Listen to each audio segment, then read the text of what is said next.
किसी कारणवश सिंधु घाटी सभ्यता का पतन हो गया। सब कुछ नष्ट हो गया। देखते ही देखते शहर के शहर पानी के अंदर समा गए।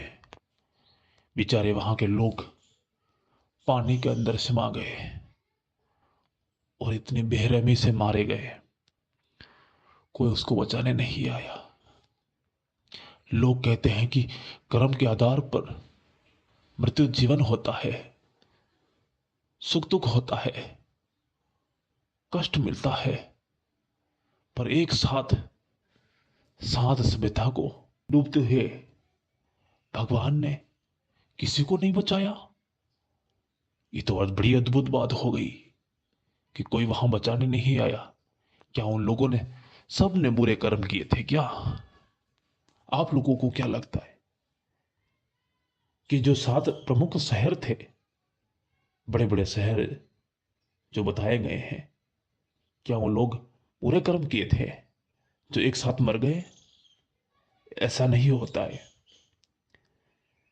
कोई पुण्य और पाप नहीं होता है, कोई कर्म नहीं होता है। ये प्रकृति की घटनाएं होती है जो घट जाती है। तो दोस्तों, आज के लोग कहते हैं कि जैसा कर्म करोगे ऐसा फल मिलेगा, और मैं कहता हूं कि ऐसा कुछ नहीं है। पाप पुण्य की कोई चीज नहीं होती है। ये सब कुछ वर्ण व्यवस्था के आधार पर चलता है। ऊंच नीच सब कुछ वर्ण व्यवस्था के ऊपर चलता है। किसी को ऊंचा दिखाना, किसी को नीच कह देना, किसी के हाथ का पानी नहीं पीना, किसी को अपने घर में नहीं आने देना, ये सब कुछ वर्ण व्यवस्था ने बनाया है। यहां पर कोई भगवान का अस्तित्व नहीं है। ये सब कुछ भगवान नहीं बनाता है। अगर किसी भगवान ने बना दिया होगा तो मैं तो कहता हूं कि सबके लिए एक समान नियम बनाए होंगे। सब कोई खा सकता है, सब पानी पी सकता है, सब इस धरती पर रह सकते हैं। कोई ऊंच या कोई नीच नहीं होता है। जैसे हम लोग एक उदाहरण ले लेते हैं कि हमारे देश और प्रदेश के अंदर तमाम तरह के जानवर पाए जाते हैं, अलग अलग प्रजाति के जानवर पाए जाते हैं। तो क्या लगता है आपको, क्या उनके भी कोई भगवान है? या कोई ऊंच नीच उनमें भी चलती है? क्या कोई वो भेदभाव करते हैं? नहीं करते हैं। जो प्रकृति से बना हुआ है वो सिर्फ एक ही नियम से चलता है कि अपना गुजारा करना है, पेट भरना है। और जानवर की सभी प्रजाति सिर्फ एक उद्देश्य के लिए जीती है कि अपना पेट भरना होगा। बस अपनी जो आयु जो होती है, अपनी जो आयु समय आधारित पर चलती है, उसी समय तक हम लोगों को कैसे भी करके अपना जीवन चलाना होगा। जब हम लोग अस्तित्व में हैं तो हम लोगों को गुजारा करना होगा, हमें जीवन चलाना होगा।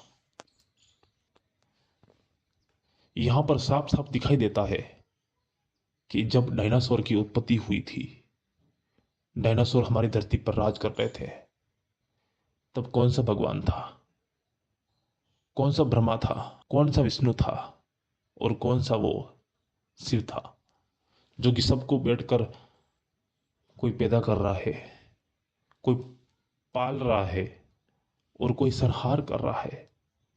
क्या ऐसा नियम उस समय था? आप लोगों ने कभी उस नियम को देखा कि डायनासोर की जब उत्पत्ति हुई थी तब कोई भगवान बैठकर सब कुछ रच रहा है? तो क्या भगवान ने क्या रचा? अगर भगवान इतना मूर्ख नहीं होता, भगवान अगर औस्तिक में होता, तो क्या भगवान सबसे पहले धरती पर जानवरों को पैदा करता या इंसानों को? दोस्तों, ये चीज मैं नहीं कहता हूं, ये भारत के साइंटिस्ट लोग कहते हैं, एविडेंस कहते हैं, डीएनए कहते हैं, उनकी रिसर्च कहती है कि हमारे भारत में और अन्य देशों में जानवरों की उत्पत्ति पहले हुई थी।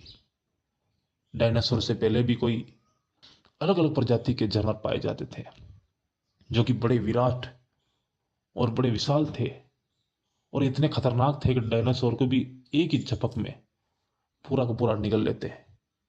इतने खतरनाक जीव पाए जाते थे।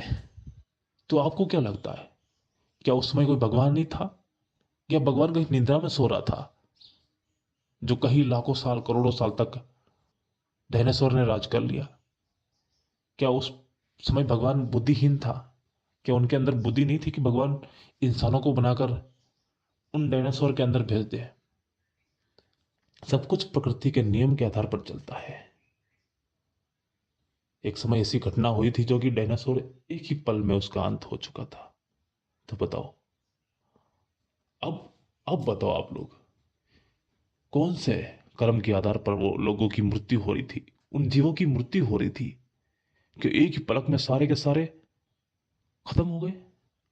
और उन जानवरों ने कौन सा बुरा कर्म कर दिया? वो अपने जीवन के लिए शिकार करते थे, कोई पेड़ पौधे खाते थे, तो कौन सा गुनाह कर रहे थे? जीवन के लिए जो मायने होता है, जो चीज दिखती है, उसी को तो लोग खाते हैं।